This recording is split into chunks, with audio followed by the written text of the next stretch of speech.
Some mornings I still catch myself looking around my apartment as if seeing it for the first time. The high ceilings, the sunlight pouring through the east-facing windows, the faint smell of cedar from the work samples I bring home from the shop. It isn't extravagant, but every square foot is mine. Paid for with years of 4 a.m. starts, late nights at the workshop, and weekends spent building a client base, one piece of furniture at a time. Chicago can feel relentless if you don't have a place that feels like a fortress. This is mine. My apartment is quiet, safe, and exactly the way I want it. No husband to compromise with. No in-laws dropping by uninvited. No one rearranging my kitchen drawers. Just me, my tools, and the satisfaction of knowing I got here by relying on no one. A few blocks away is my rental condo. Lucas and Riley Moore moved in 3 years ago and have been the kind of tenants landlords dream about. Rent on time every month. They shovel their own walk in the winter, and last Christmas they left me a tin of cookies just to say thanks. I've never had a single reason to worry about them. It's strange to think about how I became so independent. When we were kids, my brother Caleb was the center of my parents' world. The golden child, the one who got new bikes every year. The one they bragged about at family barbecues. The one they bailed out every time his big opportunities crashed and burned. I was the self-sufficient daughter. The one who didn't need anything because I learned early on that asking didn't change much. That lesson became a habit, and the habit became a lifestyle. College on scholarships, a business built from scratch, a flawless credit score, because no one else was going to save me if I stumbled. It's not that I resent it, not anymore. It's just how it's always been. I'd made my peace with it by now. Caleb could have the attention. I had stability. Our paths only ever crossed on mandatory holidays, and that was fine by me. My parents had their favorite, and I had my life, untouched by their constant bailouts and endless drama. Or at least, that's what I thought, right up until the phone call that made me realize my quiet, carefully constructed life was about to be put to the test. It was a Tuesday afternoon when my phone lit up with my mother's name. Evelyn never called in the middle of the day unless it was important, so I set aside my sanding block and answered. "Harper," she began, her voice cheerful. "Your father and I have the most exciting news. We sold the house in Evanston." I paused. They sold the house after 30 years. Yes, and you won't believe it. We got $480,000. Isn't that wonderful? I was halfway to telling her it was a smart move when she cut me off. We gave it all to Caleb. It's their wedding gift. He found a beautiful penthouse downtown, and this will be the perfect start to his new life with Sloan. The words hung there for a second, my brain trying to process the math. They gave him all of it. "Of course," she said lightly, as if it were the most natural thing in the world. "And since we won't be living in Evanston anymore, we'll be moving into your rental property. Can you let Lucas and Riley know they'll need to be out by the end of next month?" It wasn't a question. It was an announcement. "No," I said flatly. "I'm not evicting my tenants. They've done nothing wrong and they have a legal lease. I can help you find a place." Her voice tightened. "Harper, we're your parents. This is what family does for each other." Before I could respond, my father's voice came on the line, deep and clipped. "We raised you. We didn't think we'd have to remind you what you owe us." I looked out the workshop window, the quiet hum of the city suddenly distant. "I don't owe you my livelihood," I said, "and this conversation is over." I hung up, knowing full well it wouldn't be the last I heard of the matter. That evening, I met Scarlett for coffee at the corner shop near the workshop. She listened quietly as I recounted the call with my parents, her mouth tightening in that way it does when she's holding back judgment. "They're not going to let this go," she said finally. "If they've already decided they're entitled to your rental, the first no is just the warm-up." I tried to brush it off, but her words lodged somewhere deep. Scarlett had known me since college. She'd seen how my parents operated, how quickly they could turn a polite request into relentless pressure. 3 days later, my phone rang again. Evelyn's name. I almost didn't answer, but I told myself it was better to hear her out once than to avoid her forever. "Harper," she began, her tone soft and almost pleading. I've been thinking about our situation. Your father and I are getting older. We won't always be able to look after ourselves. Isn't it a blessing for everyone if we're in a place you already own? You could keep an eye on us, make sure we're safe." I let the silence stretch, but she pushed on. "It's not like Lucas and Riley have been there forever. Tenants come and go. You could simply tell them it's time to move on. It's business, not personal." For half a second, I was tempted by the easy path. End the lease, avoid the fight, keep the family peace. But then I pictured Lucas and Riley hauling boxes across the sidewalk in the middle of winter, losing their home because my parents couldn't face the consequences of their own choices. "I am not evicting them," I said firmly. "If you need help finding another place, I will help you, but the condo is not an option." Her sigh was heavy and theatrical. "I thought you would understand what family means." When the call ended, I put my phone face down on the workbench, knowing this was only the start of something bigger. It was just after noon when my phone lit up with Lucas's name. I answered, expecting a question about parking or a maintenance issue. His voice was tense, urgent. "Harper, you need to get over here. There are 2 older people at the door with suitcases, saying they're the owners of the condo. They're banging on the door, yelling at us to leave." My stomach dropped. "Don't open the door, I'm on my way." I grabbed my keys, barely locking up the shop before sprinting to the car. The drive felt twice as long. Every red light was a personal insult.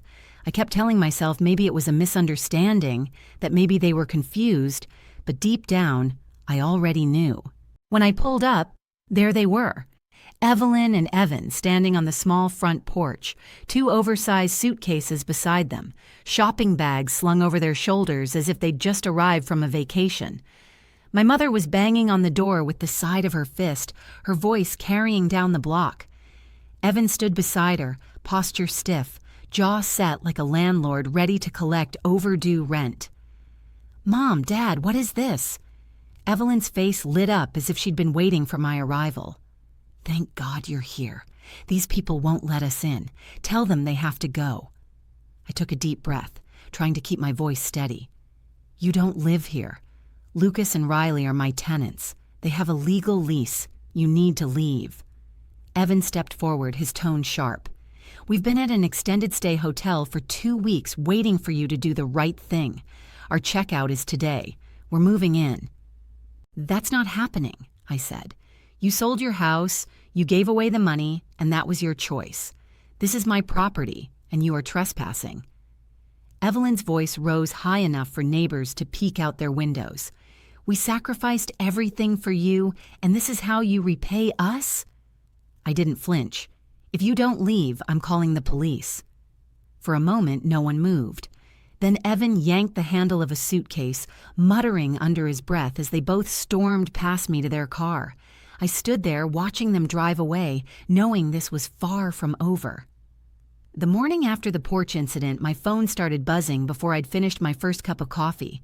At first I thought it was work, maybe a supplier with an early delivery, but a glance at the screen told me otherwise. Aunt June, Uncle Philip, Cousin Marissa, names I hadn't seen in my call log in years. I let the first few calls go to voicemail, but then the texts started coming in. "How could you do this to your own parents? They're homeless, and you have the space." Family comes first, Harper.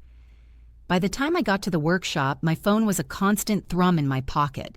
Not one of them asked what happened, not a single one.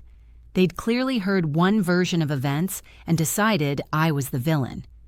Mid-morning, my cousin Blake left a 3-minute guilt-filled sermon of a voicemail about respecting your elders and how your parents worked so hard for you. He failed to mention that they had just handed $480,000 to Caleb, or that they had tried to intimidate me into breaking a legal lease. By noon, I'd had enough. I closed the shop for the afternoon, sat down at my desk, and opened my laptop. If they were going to paint me as the ungrateful daughter, they were going to do it with the truth in front of them. It took me 2 hours to write the email. I started with the timeline, the sale of the Evanston house, the full amount given to Caleb, the uninvited move-in announcement. I included screenshots of my parents' texts, a scanned copy of Lucas and Riley's lease agreement, and even property records showing when I purchased the condo and whose name it was in. The last paragraph was the most satisfying. I listed every relative who had called or texted and wrote, "Since you are all so concerned about my parents' housing, I'm sure one of you will be happy to offer them a place to stay. Please reply with their move-in date so I can give them your address." I hit send to 30 people and closed my laptop. The silence came almost instantly. The group chat that had been pinging all morning went quiet. The next day, half the callers had vanished. The rest offered vague excuses about not having room. Not one offered to take them in. The quiet was nice, but I knew it was temporary. People like my parents don't just give up. They regroup. It was Scarlett who brought me the first piece of news. We were having lunch at a little bistro near the workshop when she leaned over the table.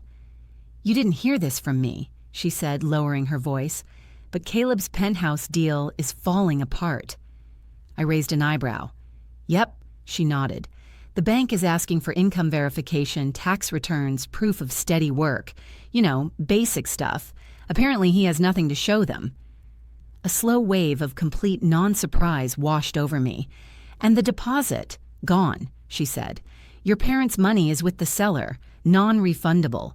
I stirred my iced tea, thinking about how quickly $500,000 had evaporated. No one was getting that back. 2 weeks later, another piece of gossip arrived, this time from a mutual acquaintance of Sloane's.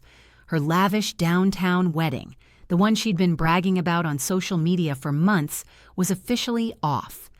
The venue had canceled because payment hadn't been made by the deadline. No payment, no ballroom, no open bar. The new plan was a backyard ceremony at Sloane's parents' place. I didn't bother picturing the scene. I could already hear the whispered judgments from guests who'd been promised champagne fountains and skyline views as her picture-perfect image crumbled. I kept my focus on something tangible. A small commercial property a few blocks from my current workshop had been on my radar for months. The owner was eager to sell, and after some quiet negotiations, I signed the papers and got the keys. The expansion would give me more room for larger commissions and storage, growth I had earned without anyone's handouts or manipulations. I didn't post anything about it. I didn't announce it to the family. This was mine, built and paid for with my own work. If Caleb and my parents wanted to live in the chaos they'd created, that was their choice. But the thing about desperation is that it doesn't fade when the money runs out. It sharpens. And I had a feeling the next move, whatever it was, would land right back at my door. 8 months went by without a word from my parents. No calls, no text, no sudden appearances. I started to think that maybe they'd finally accepted the boundary I'd drawn. That illusion ended on a Saturday morning. I was sipping coffee at my kitchen table when the Ring doorbell chimed on my phone screen. Evelyn was on the porch holding a bouquet of lilies, Evan beside her with a grocery bag. They were both dressed like they were attending a church luncheon. "Harper," my mother called, her voice overly sweet, "we brought groceries to make you that pot roast you used to love." "We've been doing a lot of thinking about what happened," Evan added. "We want to talk, to fix things." I didn't move from my chair.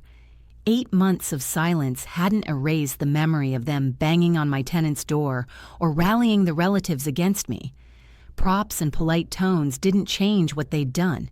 For 10 minutes, they took turns speaking to the camera, alternating between contrition and gentle guilt. When it became clear I wasn't coming to the door, Evelyn's voice wavered. "Harper, don't be childish. Let us in so we can talk face to face." I dialed the police non-emergency number. When the officer arrived, I explained the history, including the previous trespassing at the rental property. He addressed my parents, saying, "She has asked you not to come here. That needs to be respected." Evelyn clutched the flowers tighter, tears welling. Evan muttered about family loyalty as they walked back to their car. The officer handed me his card. "If this happens again, consider filing for a restraining order. You have a solid case." By Monday afternoon, the paperwork was in motion. A week later, a judge granted the order. 200 yards between us at all times. No calls, no visits. It was the first real breath of relief I'd taken in months. But I knew that people who ignore boundaries rarely stop at the first line drawn. The call came on a Wednesday afternoon while I was sanding a custom dining table. The number was local but unfamiliar. "Is this Harper Ellsworth?" a man asked. "I'm calling about the investment opportunity your brother mentioned last month." I set down the sander. "My brother." "Yes, Caleb. He said you two run a real estate business together. He showed me pictures of your properties and said you were looking for private investors." A cold, electric feeling shot through me. What exactly did he tell you?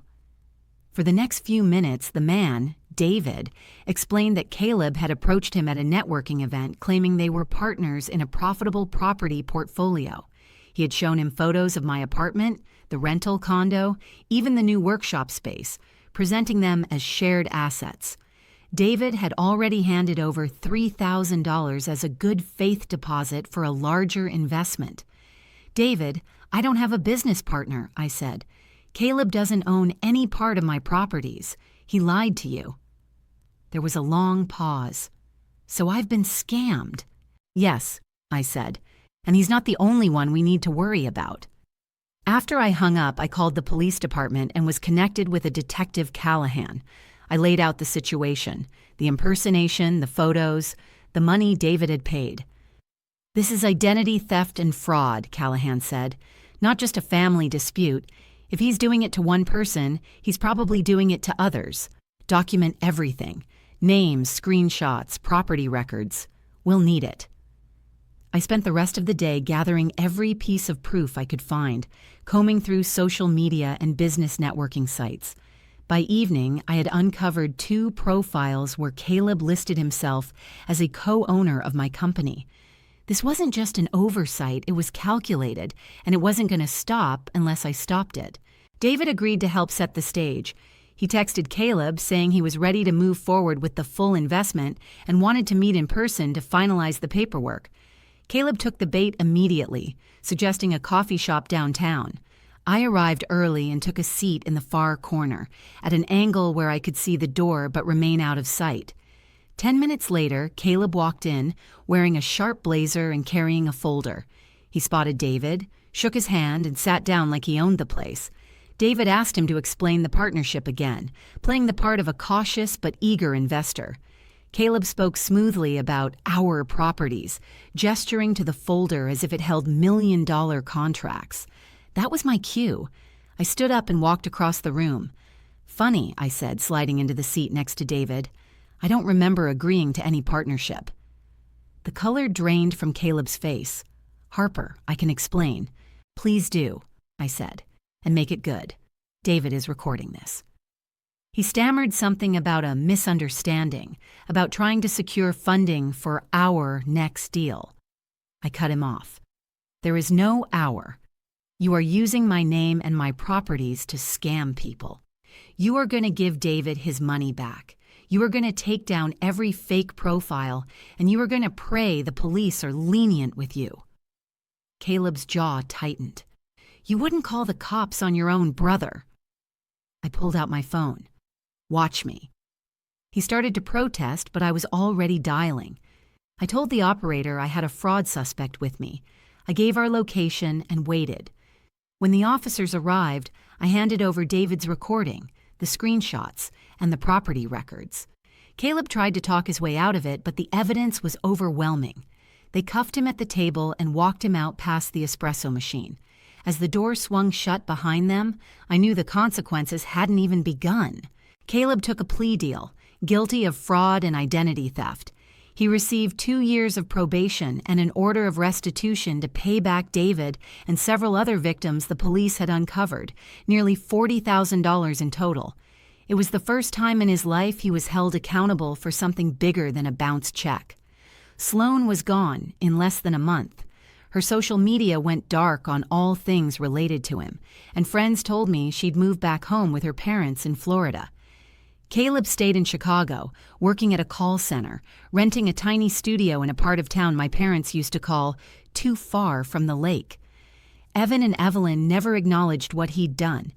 To them, I hadn't protected innocent people from a scam. I had destroyed the family by getting the police involved. They called it a betrayal, conveniently omitting the months they'd spent trying to take my property and rally relatives against me. I changed my number. Only Scarlett and a handful of trusted contacts got the new one. The silence that followed felt unnatural at first, but the longer it lasted, the more I realized how much space it freed up in my head. Work filled the rest. The expanded workshop gave me room to take on more commissions, and the business grew steadily. At home, I started a different kind of project, converting the guest room into a nursery. Soft grays on the walls, shelves for storybooks, a rocking chair by the window. It was the kind of future I had decided to protect at all costs.